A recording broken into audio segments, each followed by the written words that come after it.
Today's session is about trauma. The latest in brain science will help you in your work. I'll start with a tour of the parts of the human brain.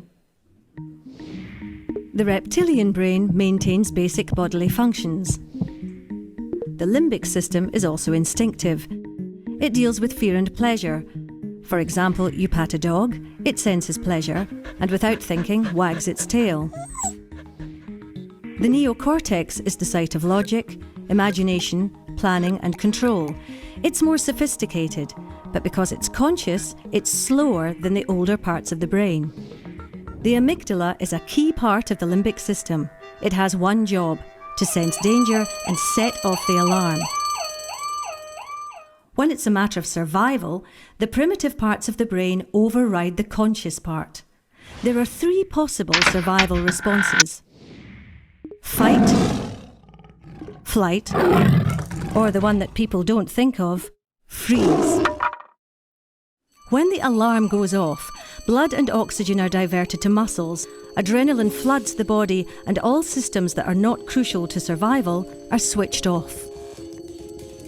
Normally, the job of the hippocampus is to file memories so you can retrieve them later, but in times of danger, it stops filing memories, which makes it harder to gather evidence later on. Instead, the hippocampus switches to pumping cortisol. What's useful about cortisol is it stops us feeling pain, so we can focus on survival. Can anyone give me an example? A farming accident where a man carried his own arm for a mile without feeling any pain?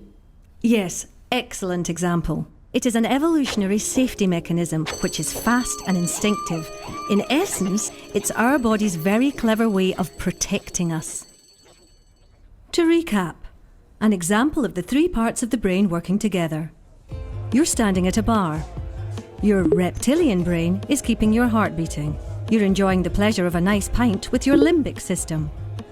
You're using your neocortex to work out if there's time for another before the last train.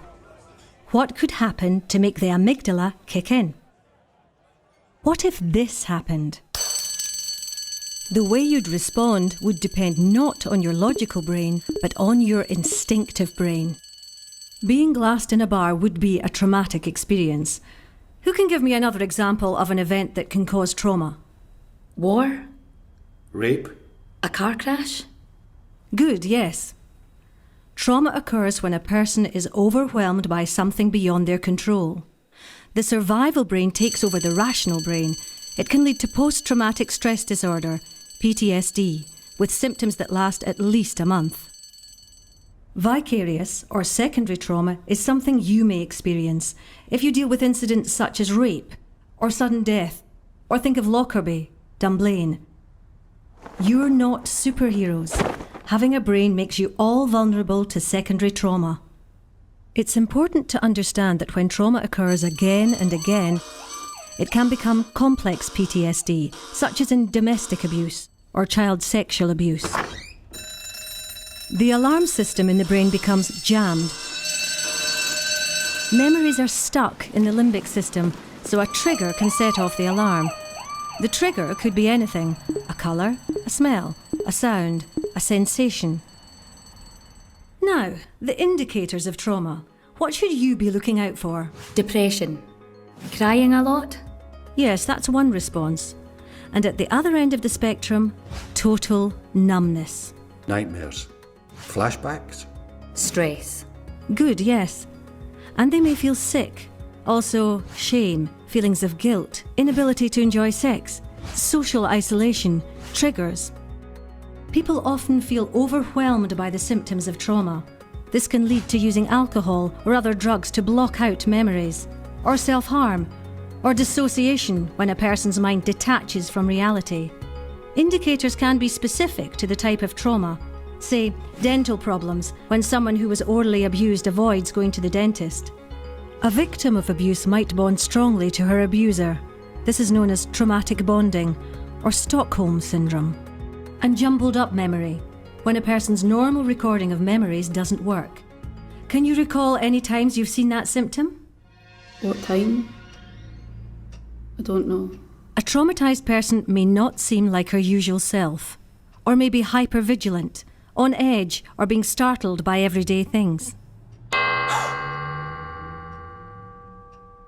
everyone is different. You never know what impact trauma will have. Symptoms can change from day to day. So what does all this mean in practice, in your job? A traumatised person's brain is protecting them, but that normal human response of self-protection can get in the way of evidence gathering. The US military has developed new trauma-informed interviewing techniques that you can use to work around this. Research shows that if someone seems vacant, they could be distracted by their traumatic memories. Try to ground them by asking a simple, non-patronising question such as, "Are you thirsty? Do you want a glass of water?" This can help bring them back to the here and now. Don't expect a logical, linear story. Ask, "What can you recall just now?" Find out what the victim physically felt or saw. Working this way, from the instinctive sensory parts towards the logical parts of the brain, you'll get more results. In conclusion, 4 things for you to take away. Trauma response is the brain in survival mode. Repeated abuse can make trauma symptoms worse. In response to trauma, people will behave in unexpected ways. Remember, trauma is a normal human response to abnormal events.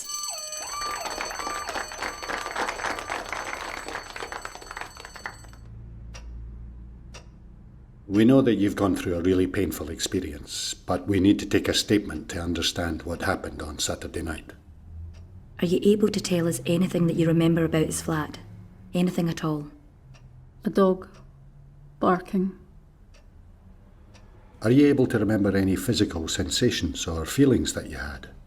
Cigarette smoke. I can smell it now. What was going through your mind? I couldn't understand it. I just couldn't move, or even scream. To freeze is a perfectly normal response. So you start with the memories, you don't start at the beginning.